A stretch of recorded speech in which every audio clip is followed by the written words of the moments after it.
que Él envió a su Hijo a morir en nuestro lugar, y ahora todo el que crea y se arrepienta de sus pecados será salvo. Todo para la gloria de Dios.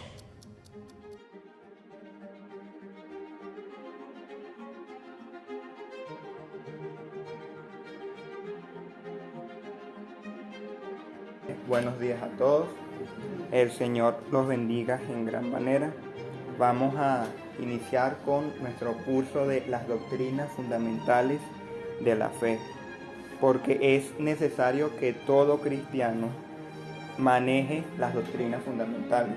Se supone que si tú eres un cristiano, debes saber de tu religión, debes saber de las doctrinas y las verdades que se manejan en tu fe. Si yo te pregunto, ¿en qué consiste tu fe? ¿Qué crees tú? ¿Me puedes responder? Si no me puedes responder eso, a lo mejor debes preguntarte, ¿realmente soy cristiano? Porque si tú estás en un culto, en una religión, se supone que debes conocer de eso. Y más, siendo un cristiano, que es la religión verdadera, deberíamos saberlo y conocerlo. Entonces, vamos en un orden, ¿ok? Desde las doctrinas más importantes hasta las menos importantes para la salvación, porque hay doctrinas fundamentales y otras que, aunque no son fundamentales, son tan importantes que todo cristiano debe manejarlas, ¿ok? Entonces, este estudio se va a basar en documentos antiguos que resumen muy bien la fe, como el Catecismo de Heidelberg, el Catecismo Menor de Westminster o el Catecismo Bautista. ¿Por qué? Porque estos documentos históricos contienen verdades fundamentales de la fe cristiana, de sana doctrina, ¿ok? Doctrina reformada que en su esencia es fiel a la palabra de Dios. Entonces, para comenzar, ¿qué es una doctrina? ¿Qué significa la palabra doctrina? A ver, ¿qué me dicen ustedes? ¿Qué piensan que es? Son como los fundamentos donde se sustenta algo, ¿verdad? Uh-huh. En este caso, nuestra fe, la iglesia. Ok. ¿Verdad? Pero es eso, es como donde sustentamos en lo que creemos, lo que somos. Enseñanza. Ok. Excelente. ¿Qué? Enseñanza. Las doctrinas es una enseñanza, ¿ok? Que es correcta o es verdadera. Es una enseñanza o una verdad que nosotros creemos. Por lo tanto, sana doctrina, ¿qué significa? Sana enseñanza fiel a la palabra de Dios. Y falsa doctrina, ¿qué significa? Algo que pareciera ser una verdad bíblica, pero es totalmente falsa, no es cierto, ¿ok? Ahora, ¿cuál es la doctrina o la verdad más importante del cristianismo? ¿Por qué nos llamamos cristianos? ¿Por qué nos llamamos evangélicos? ¿Cuál es la doctrina más importante, de primera importancia de nuestra fe? Cristo. Excelente. ¿Qué más? Diste en el clavo.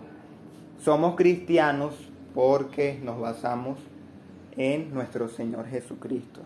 Y nos llamamos evangélicos porque la doctrina o la enseñanza más importante es el evangelio. Esto es lo que salva. Es tan importante que si tú no crees el evangelio, no eres salvo. Si tú no crees el evangelio, no eres cristiano. ¿Okay? Entonces, nuestra primera clase se va a basar en el evangelio. Vamos, número 1, con la importancia del evangelio. Vamos a Gálatas 1, del 8 al 12. Gálatas 1, del 8 al 12. El evangelio será algo que se puede tomar a la ligera.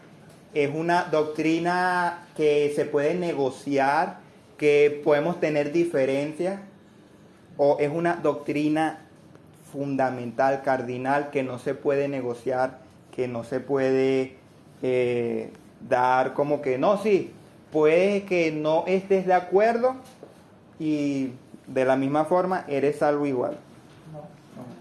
Fundamental. Pero si aún nosotros o un ángel del cielo les anunciara otro evangelio, contrario al que les hemos anunciado, sea anatema. Como hemos dicho antes, también repito ahora, si alguien les anuncia un evangelio contrario al que recibieron, sea anatema. Porque busco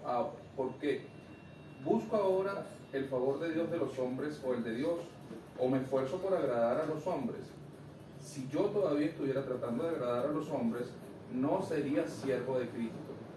Pues quiero que sepan, hermanos, que el evangelio que fue anunciado por mí no es según el hombre, pues ni lo recibí de hombre, ni me fue enseñado, sino que lo recibí por medio de una revelación de Jesucristo. Wow. El apóstol Pablo nos deja bien claro la importancia del evangelio. Ay de aquel que distorsione el evangelio. Ay de aquel que nos dé un evangelio diferente, un falso evangelio. ¿Por qué? Porque será anatema. ¿Qué significa anatema? Maldito por Dios. Imagínense ustedes lo delicado de predicar el verdadero evangelio de nuestro Señor Jesucristo. Y no es que Pablo se lo inventó. No. Fue dado directamente por nuestro Señor. Ahora, ¿de qué se trata el evangelio? Número 2. ¿De qué se trata el evangelio? Vamos a Romanos 1, del 1 al 4. El evangelio se tratará de mí, de mis necesidades, de mi felicidad, de que Dios va a hacer un milagro en mi vida, de que Dios va a darme dinero, va a prosperarme financieramente. El evangelio se tratará de eso, o se tratará de algo todavía más supremo y más grande, menos superficial, menos vano. Del 1 al 4. Romanos 1, del 1 al 4. Leo. Sí, por Yo, favor. Pablo, esclavo de Cristo Jesús, elegido por Dios para ser apóstol y enviado a predicar su buena noticia. Escribo esta carta. Dios prometió esa buena noticia hace tiempo por medio de los profetas en las Sagradas Escrituras. La buena noticia trata de su Hijo en su vida terrenal. Él fue descendiente del rey David y quedó demostrado que era el Hijo de Dios cuando fue resucitado de los muertos mediante el poder del Espíritu Santo. Él es Jesucristo nuestro Señor, por medio, hasta ahí, ¿no? Exacto. ¿De quién se trata el evangelio? El evangelio se trata de Jesucristo, no de nosotros, no de nuestras necesidades, de lo que queremos. Se trata de nuestro Señor Jesucristo, de su muerte y su resurrección gloriosa. Ahora, Romanos 1:1 da una frase súper importante. El evangelio de Dios. El evangelio no lo inventaron los apóstoles. El evangelio lo dio directamente Dios porque le pertenece a Dios y se trata de Dios. Se trata de lo que Él hizo para salvarnos. Ahora, ¿por qué Cristo será el centro del evangelio? Les dejo esa pregunta por allí. ¿Por qué Cristo es el centro del evangelio? Ok, punto número 3. ¿Qué es el evangelio? Romanos 1, 16, 17. Hoy es puro romano porque la carta de Romanos es la mejor explicación que nos da el apóstol Pablo de qué es el evangelio. Porque no me avergüenzo del evangelio, porque es poder de Dios para salvación a todo aquel que cree, al judío primeramente y también al griego. Porque en el evangelio la justicia de Dios se revela por la fe y para fe. Como está escrito, mas el justo por la fe vivirá. Wow. Allí, ¿cuál es la definición del evangelio en ese texto? ¿Qué es el evangelio? Es poder de Dios, ¿para qué? Para salvación. Y número 2 nos dice que revela la justicia de Dios por la fe. Ahora, las preguntas son, ¿por qué necesitamos ser salvados? ¿De qué necesitamos ser salvados? ¿Y qué significa que la justicia de Dios es dada por la fe? Repito, ¿por qué necesitamos ser salvados? ¿De qué necesitamos ser salvados? ¿Y qué significa que la justicia de Dios es por la fe? ¿Por qué necesitamos ser salvados? Porque estamos muertos en nuestros pecados. Excelente. ¿Quién más? Necesitamos ser salvados de Dios, de la justicia de Dios. Exacto. ¿De qué necesitamos ser salvados? De la justicia de Dios. ¿Y qué significa que la justicia de Dios es por la fe? ¿Qué significará eso?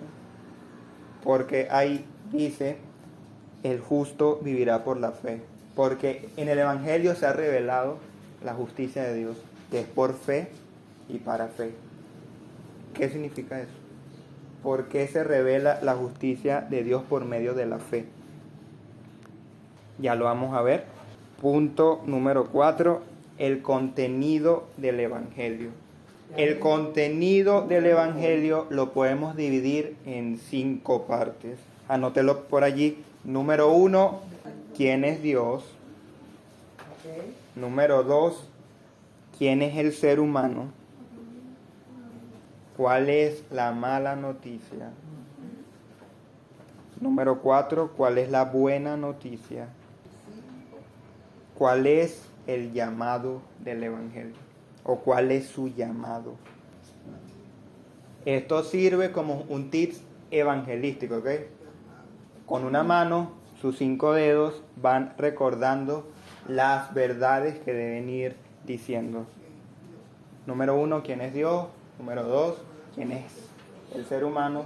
Número 3, ¿cuál es la mala noticia? Número 4, ¿cuál es la buena noticia? Y número 5, ¿cuál es el llamado? ¿Okay? Entonces, comencemos con el primer grupo. ¿Quién es Dios? Él es la roca, sus obras son perfectas, todo lo que hace es justo e imparcial. Él es Dios fiel, nunca actúa mal, que justo y recto es Él. Wow. Y bueno, ¿quién es Dios? En resumen, es Dios de verdad, en Él no hay injusticia. Así es. Dios es santo, Dios es justo, Dios es bueno. En Él no hay maldad. Y como Él es justo, Él también juzga la maldad. Él juzga todo pecado, todo lo que es malo. Y es recto, ¿ok? Ahora, ¿quién es el ser humano? Grupo número 2. Ok, nosotros nos tocó Romanos 3, que dice: no hay ni uno solo justo, ni siquiera uno. Nadie es realmente sabio, nadie busca a Dios. Todos se desviaron, todos se volvieron inútiles. No hay ni uno que haga lo bueno, ni uno solo. Lo que hablan es repugnante, como el mal olor de una tumba abierta. Su lengua está llena de mentiras, veneno de serpiente gotea de sus labios.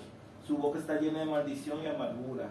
Se apresuran a matar, siempre hay destrucción y sufrimiento en sus caminos.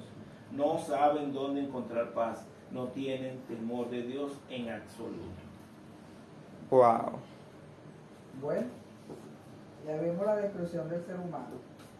Somos injustos, no somos sabios, no buscamos a Dios, ¿cómo se llama?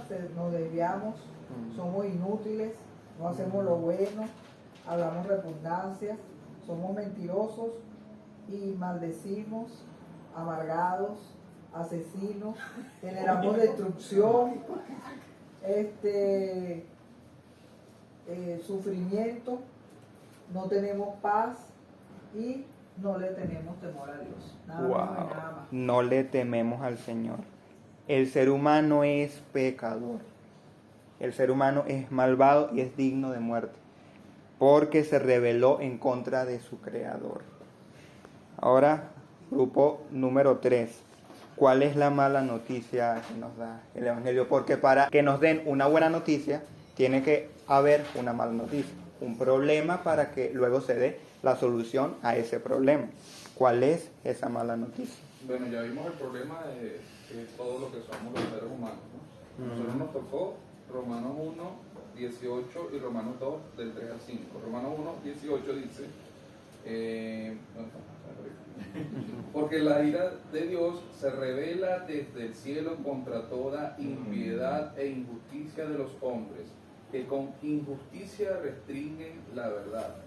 Y Romanos 2, del 3 al 5, esta fue la que me impactó un poco.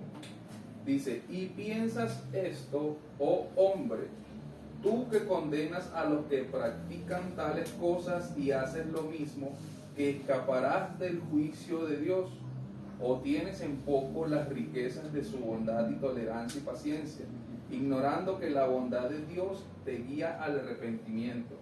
Pero por causa de tu terquedad y de tu corazón no arrepentido, estás acumulando ira para ti el día de la ira y de la revelación del justo juicio de Dios. En pocas palabras, la mala noticia es que hagas lo que hagas, nosotros vamos a sufrir de la ira de Dios. La mala noticia es que como Dios debe juzgar al pecador, exactamente, excelente. Como Dios debe juzgar la maldad, porque es su deber como el juez y creador del mundo, debe desatar su ira sobre todos aquellos que restringen la verdad, que se rebelan contra todo lo bueno. Dios es amor, sí, Él ama lo bueno, Él ama la justicia, la rectitud, por tanto, debe detestar todo lo que es malo. La mala noticia es que Dios es bueno. ¿Y cómo eso puede ser una mala noticia? Porque nosotros somos malos. ¿Qué hace el bueno con el malo de la película? Merecemos el juicio y la ira de Dios. Grupo número 4. ¿Cuál es la buena noticia que nos reconforta del Evangelio? Por favor.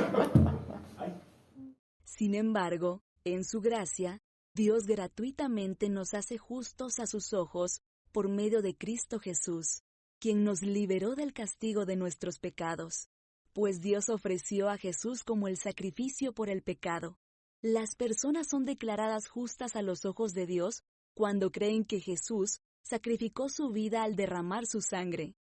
Ese sacrificio muestra que Dios actuó con justicia cuando se contuvo y no castigó a los que pecaron en el pasado. Amén. Y Dios no fue como que si fuéramos Jesús. Amén, excelente. La buena noticia es que Dios no solamente es ira, no solamente es justicia, Él también es misericordioso. Es un Dios lleno de amor, Él es amor. Y envió a su único Hijo para recibir la ira que nosotros merecíamos en nuestro lugar. Propiciación significa que Dios intercambiaba al pecador por un cordero y Él moría en lugar del pecador. Así que Jesucristo pagó nuestra deuda, recibió nuestro castigo y nos libró de todos nuestros pecados. Ahora, grupo número 5, ¿cuál es el llamado que nos da el Evangelio? ¿Qué debemos hacer para ser salvos y para recibir ese regalo gratuito que nos ha dado Dios en Cristo? Nosotros nos tocó Marcos, de lo que nos dice, Marcos 1, 14, 15, que dice: después de que Juan fue encarcelado, Jesús fue a Galilea para proclamar el Evangelio del reino de Dios. Decía: el tiempo se ha cumplido y el reino de Dios se ha acercado. Arrepiéntanse y crean en el Evangelio. Amén. ¿Qué debes hacer para ser salvo? Bueno, en cierto sentido nada, porque ya Jesucristo lo hizo todo por ti. No hay ninguna obra, pero hay un llamado que es arrepentirnos de nuestros pecados y confiar en su sacrificio, confiar totalmente en Jesucristo, dejar atrás nuestro pecado, odiarlo, rechazarlo darle la espalda y correr hacia nuestro Señor Jesucristo, correr hacia la cruz. Así que el Evangelio, en pocas palabras, es que Dios es bueno, santo, justo. Nosotros somos seres malos, pecadores, que merecemos su ira, pero hay una buena noticia, que Él envió a su Hijo a morir en nuestro lugar, y ahora todo el que crea y se arrepienta de sus pecados será salvo. Ese es el Evangelio en pocas palabras. Pero en este curso vamos a desglosarlo en todas sus partes mucho más profundo, ¿ok? Entonces, en conclusión, ¿qué es el Evangelio? Es poder de Dios para la salvación de todo el que confía en Jesucristo. Fe significa confianza, cree en Jesucristo. ¿Y qué significa que la justicia de Dios se revela por fe y para fe? Bueno, que nosotros somos injustos, todos nosotros somos injustos, pero quien confía en Jesucristo, Dios le da, Dios le otorga la justicia misma de Jesucristo, perfecta. Así que ya Dios no nos ve como pecadores, sino que nos ve como justos, como santos delante de Él. Así que solamente por la fe, solamente si tú crees en Jesucristo, serás salvo.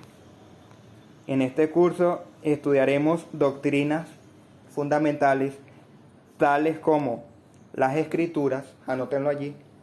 Esta fue la primera clase, el Evangelio. La segunda clase va a ser las Escrituras. Vamos a hablar un poquito sobre teología, sobre cómo Dios se ha revelado, sobre la creación, etc. Número 3, los atributos de Dios. Ahí vamos a hablar sobre todo de Dios Padre, sus atributos comunicables, incomunicables. Número 4, la Trinidad.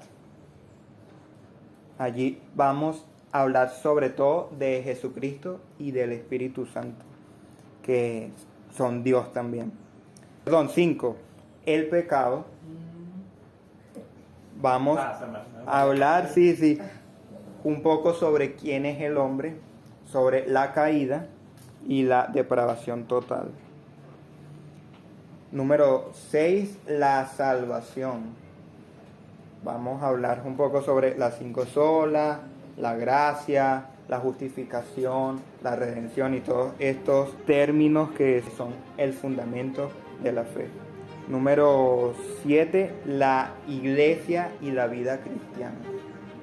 ¿Cuáles son las características de una iglesia saludable y de un cristiano maduro? ¿Qué debe hacer un cristiano en su vida diaria? Y por último, número 8, el fin de los tiempos. Hablaremos un poco sobre el juicio, sobre el cielo y sobre el infierno. Y sobre el Apocalipsis, lo más importante, porque es un tema súper complicado y no lo vamos a tocar como tal, sino las doctrinas fundamentales que se deben creer, ¿ok?